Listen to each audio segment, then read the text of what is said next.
اعوذ باللہ من الشیطان الرجیم بسم اللہ الرحمن الرحیم تمہارا ہے ہمارا کچھ نہیں سبحان اللہ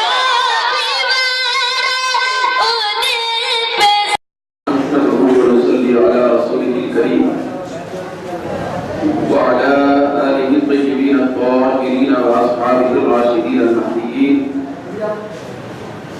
أعوذ بالله من الشيطان الرجيم. بسم الله الرحمن الرحيم. كل حزب بما لديهم فرحون.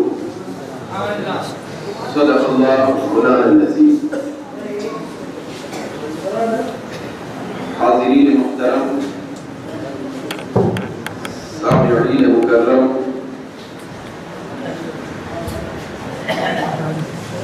اس محفل نعت میں شرکت کرنے والے میرے برادران،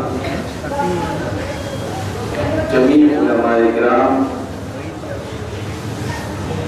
عاشقان مصطفیٰ، آپ اپنے دل کے اندر ہرگز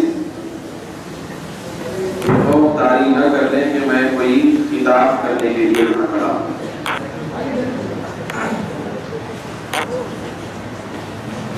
کیونکہ ابھی آپ کے سامنے مستقبل میں آنے والی ایک عظیم تاریخ کا اعلان ہوا ہے کہ 18 جنوری کو انشاءاللہ تعالیٰ ایک عظیم الشان پیمانے پر آپ کے اسی محلے میں جشن میلاد النبی صلی اللہ علیہ وسلم منعقد ہونے والا ہے۔ پھر آپ نے اللہ کے گھر میں بیٹھ کر وعدہ بھی کر لیا ہے کہ اس جلسے میں ضرور شرکت کریں گے نہ کریں گے؟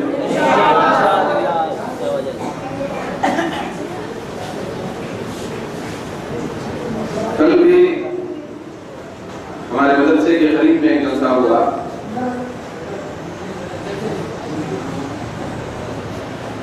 وہاں کے لیے جو موضوع میں نے منتخب کیا تھا، پہلے سے مدرسے میں نے اعلان بھی کر دیا تھا موضوع کا۔ بہت پیارا موضوع ہے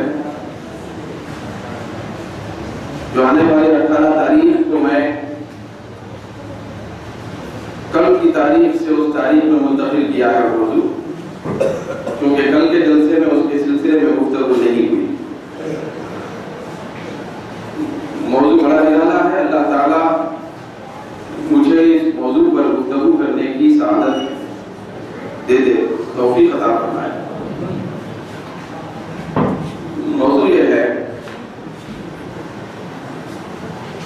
جملہ ہے، شعر کا ایک حصہ ہے، تو اسی کو میں نے موضوع منتخب کیا ہے۔ موضوع کا نام آپ سن لیں، رخ زیبا ہے وہ آئینہ، رخ مصطفیٰ ہے وہ آئینہ۔ صرف اسی موضوع پہ گفتگو ہوگی کہ رخ مصطفیٰ ہے وہ آئینہ۔ تو آپ 18 تاریخ کے لیے بہت زیادہ فہمی اعتبار سے، سماعت کے اعتبار سے، شرکت کے اعتبار سے تیاری کر لیں۔ تو انشاءاللہ تبارک و تعالیٰ میرا جملہ سنیے، اگر مناسب وقت پر وہ بیان کرنے کا یہاں موقع ملا تو اس کے سلسلے میں بیان ہوگا، کیونکہ بات روح مصطفیٰ کی ہے، بات روح زیبا کی ہے، بات چہرے والضحیٰ کی ہے۔ تو صرف چہرہ مصطفیٰ پر گفتگو کرنے کی میں سعادت حاصل کرنے والا ہوں، اور وہ مکمل طور پر قرآن اور حدیث کا عطر مجموعہ ہوگا۔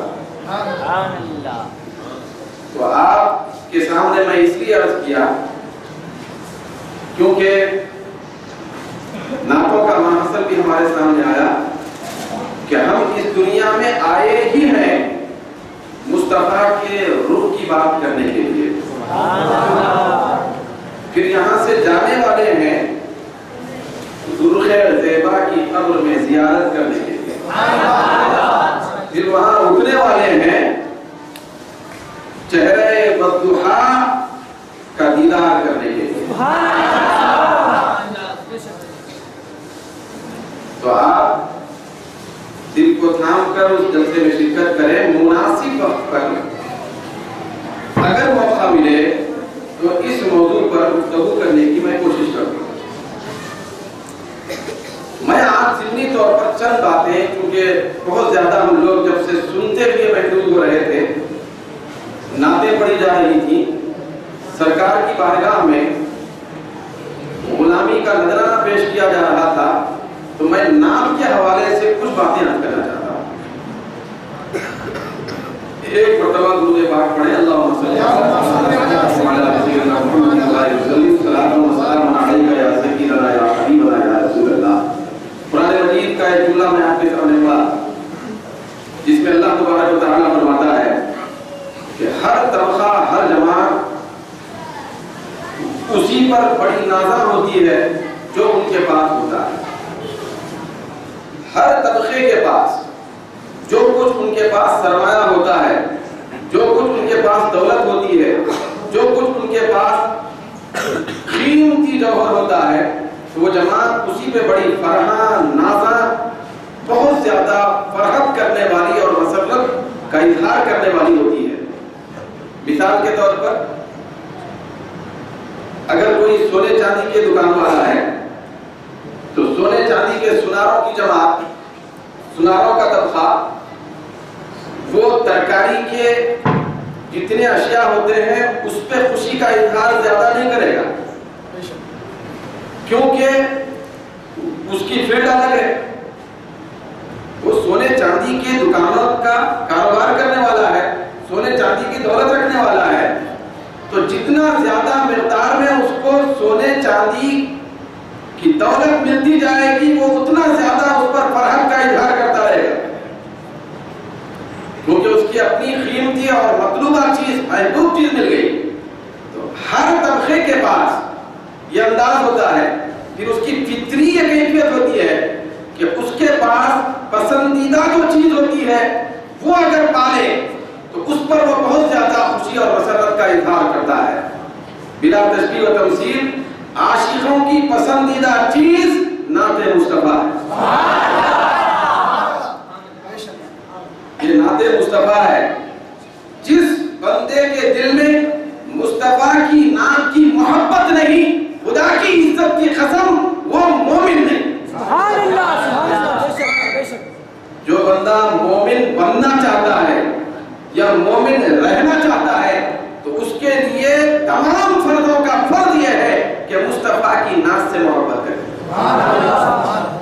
تو چنانچہ آپ کے ہمارے دل میں اللہ نے نعت مصطفیٰ کی محبت کا چراغ ڈالا ہے، جس کے پورے کیفیات اور احوال ہمارے سامنے آج دیکھنے میں آئے۔ پروردگار عالم سے دعا ہے کہ آپ کے سینے میں اور میرے سینے میں نعت کی محبت کا چراغ ہمیشہ ہمیشہ جلائے رکھے۔ یہاں میں باتیں بنیادی طور پہ چند عرض کرنا چاہتا ہوں، دو ہی باتیں۔ ایک یہ ہے کہ آپ کان کھول کے سن لیں کہ نعت مصطفیٰ پڑھنا کیا ہے؟ نعت مصطفیٰ پڑھنا یہ آج کے زمانے کی پیداوار نہیں ہے۔ نعت مصطفیٰ پڑھنا یہ اس وقت کی پیداوار ہے جس وقت ابھی وقت نہیں بنا تھا۔ نعت مصطفیٰ اس وقت سے پڑھی جا رہی ہے جس وقت ابھی وجود وقت نہیں تھا، خدا نے پڑھی تھی۔ پھر اس کے بعد جب سرکار نے اپنا رخ زیبا یہ اہل زمین کے سامنے واضح فرمایا تو سارے گروہ زمین کے پاس سب سے زیادہ پسندیدہ چیز صاحب ایمان لوگوں کے پاس نعت رہی، نعت سب سے زیادہ پسندیدہ رہی۔ چنانچہ آپ ہم اچھی طریقے سے جاننا ہے کہ صحابہ کرام میں، اس میں صحابہ کرام کی جماعت میں 160 نعت خواں پائے جاتے تھے۔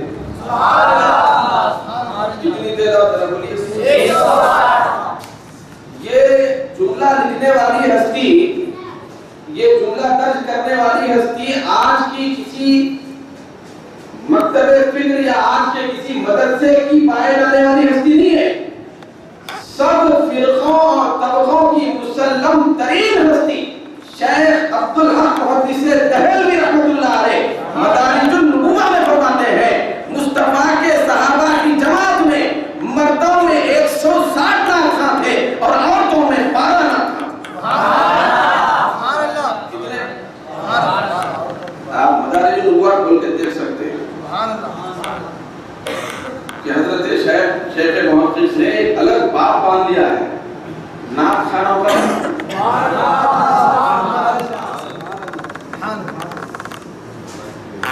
تو شیخ عبداللہ محدث دہلوی رحمۃ اللہ علیہ اس قول کو کوئی رد نہیں کر سکتا۔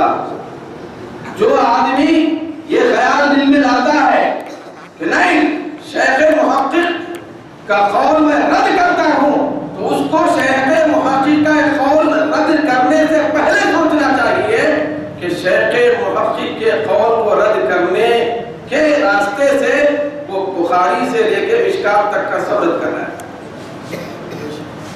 کیونکہ پورا حدیث کا فن شیخ محقق ہی نے ہندوستان کو لایا۔ اگر شیخ عبداللہ محدث دہلوی رحمۃ اللہ علیہ کی ذات کو درمیان سے ہٹایا جائے تو ہندوستان کے کسی مدرسے کی کوئی حدیث کی کتاب مصدقہ نہیں ہو سکتی، ان کی صداقت کی مہر ہے۔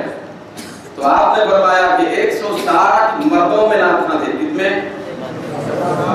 تو عورتیں بھی ہمیشہ پیچھے تو نہیں رہے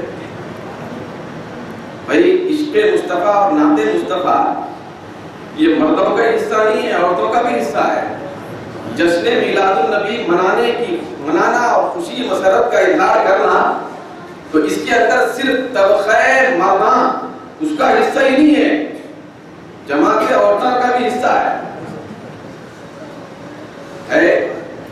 ابھی ہمارے مولانا منہاج صاحب کے ادارے میں دوپہر میں جلسہ تھا، تو وہاں میں نے بات عرض کی تھی کہ دیکھو ہر میدان میں مردوں کے ساتھ عورتوں کی حصہ داری ہے۔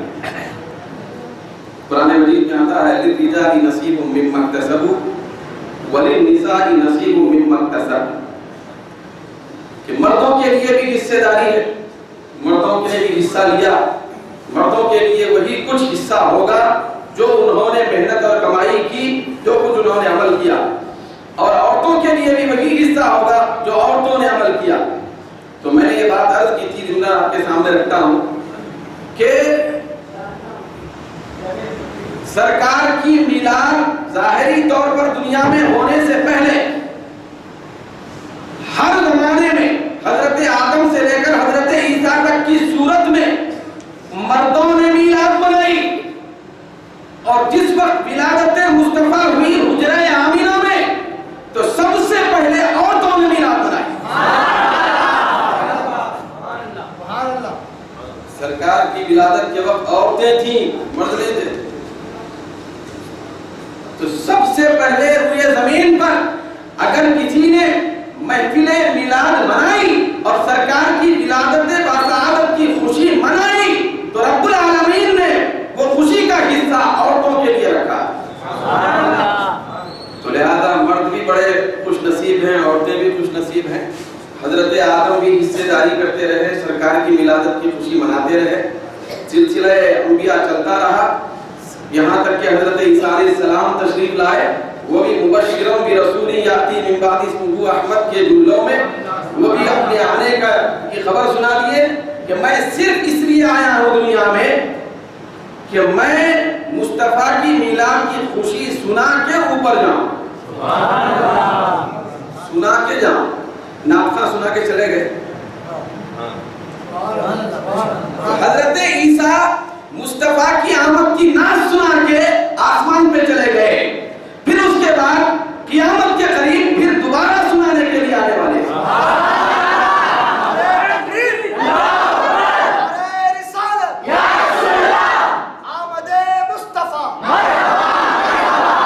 کیوں؟ نہ سنانے والے کا جی بھرا، نہ سننے والوں کا جی بھرا۔ تو ادھر حضرت عیسیٰ نے اپنے لیے یہ قانون بنایا کہ میں اب آؤں گا، آ رہا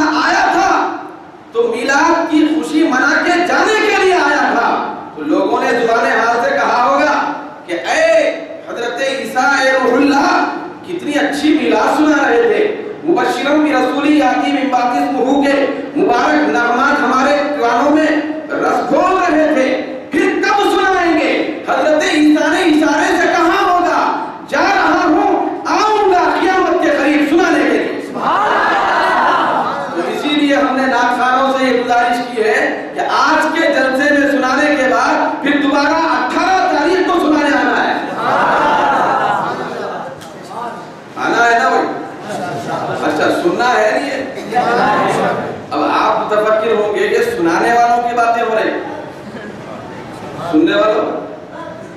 تو میں آپ کو دلچسپ بات بعد میں بتاؤں گا, تھوڑی سی یہ بات. حضرت شیخ محقق نے فرمایا کہ 160 مردوں میں نعت خوان, 12 یہ عورتوں میں. اس قول کو کوئی رد نہیں کر سکتا. عورتوں میں 12 نعت خوان تھے. میں حالت خیال میں سوچ رہا تھا بھئی عورتوں میں 12 کے کیوں ہوئے, نعت خوان 12 کے کیوں ہوئے؟ کیونکہ وہ 12ویں والے کے نعت خوان تھے. کس کے تھے؟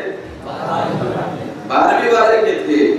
تو لہذا وہ 12ویں کی پوری برکت, خصوصی برکت, پوری نہیں, خصوصی برکت عورتوں کے حصے میں زیادہ چلے گی 12ویں کی نسبت سے. تو اب یاد رکھو, پوری مردوں میں کتنے نعت خوان تھے؟ بھئی عورتوں میں کتنے نعت خوان تھے؟ 12. ٹھیک ہے. 160 جو نعت خوان تھے تو ان کا زندگی کا مشغلہ ہی نعت تھا. پھر 12 میں جو عورتیں نعت خوان تھے, نعت کونسل 12 عورتوں کی, تو ان کا بھی مشغلہ صبح شام نعت خوانی تھا. یاد رکھیں 160 کا مشغلہ مکمل نعت خوانی کا تھا, لیکن مصطفیٰ کے تصدق میں کچھ نعت خوان دنیا میں چمکے. نعت خوان بہت سارے بھی, کچھ کو مصطفیٰ نے ایسا چمکایا کہ قیامت تک ان کا نام چلتا رہے گا, جس کو ہم نعت خوانی کے حسن کے پیکر کے روپ میں حضرت حسان کو دیکھتے ہیں, حضرت کعب بن زہیر کو دیکھتے ہیں, حضرت لبید کو دیکھتے ہیں, اور حضرت نابغہ کو دیکھتے ہیں. یہاں میں مختصراً حضرت حسان کی بات کروں. نعت کا فائدہ, پڑھنے کا, نعت سنانے اور پڑھنے کا فائدہ. آپ بولے کہ سننے کا ذرا بولو, پڑھ کے چلے گئے, ذرا سننے کا بولو, ہماری بات کرو تو بات میں بیٹھو. تو نعت پڑھنے کا فائدہ کیا ہے؟ ایک بات عرض کرتا ہوں جس کو آپ نے کبھی نہیں سنا ہوگا. یہ بھی بات شیخ محقق کی ہے.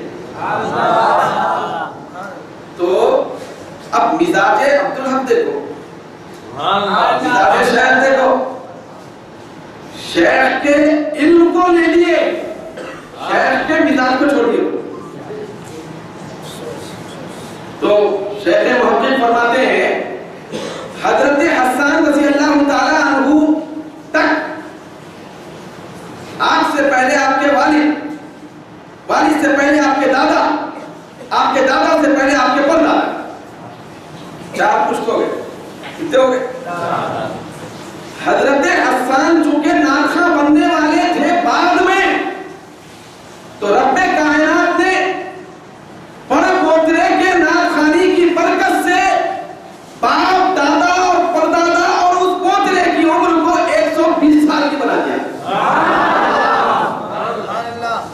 حضرت حسان کی عمر 120 سال, آپ کے والد کی عمر 120 سال, آپ کے دادا کی عمر 120 سال, آپ کے پردادا کی عمر 120 سال.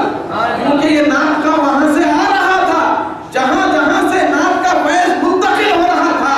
نعت کا فیض منتقل ہوتے ہوتے عمروں کو بڑھا رہا تھا. معلوم یہ ہوا جو نعت پڑھنے اور نعت میں مگن رہتے ہیں, پروردگار عالم ان کی عمر میں برکت عطا فرماتا ہے. ہزاروں برکت ہے بھئی, ایک برکت میں رکھا.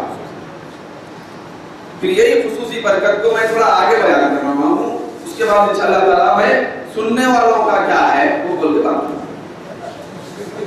حضرت نابغہ رضی اللہ تعالیٰ عنہ, حضرت نابغہ بہت بڑے جلیل القدر صحابی, پھر ایسے عربی تھا کہ جن کی عربی تمام قبائل عرب کے سامنے مسلم, پھر ایسے شاعر بے بدل, ایسے شاعر کہ جن کے اشعار سن کر شعراء کو حیرت ہو جائے. حضرت نابغہ سرکار کی بارگاہ میں پہنچے, پہنچنے کے بعد ایمان لائے. ایمان لا کر تقریباً, اب دیکھو نا ہم لوگ کتنے شعر سنے ہوں گے بھائی, جب سے پوروں کے ملا کے کتنے شعر ہوئے ہوں گے 100.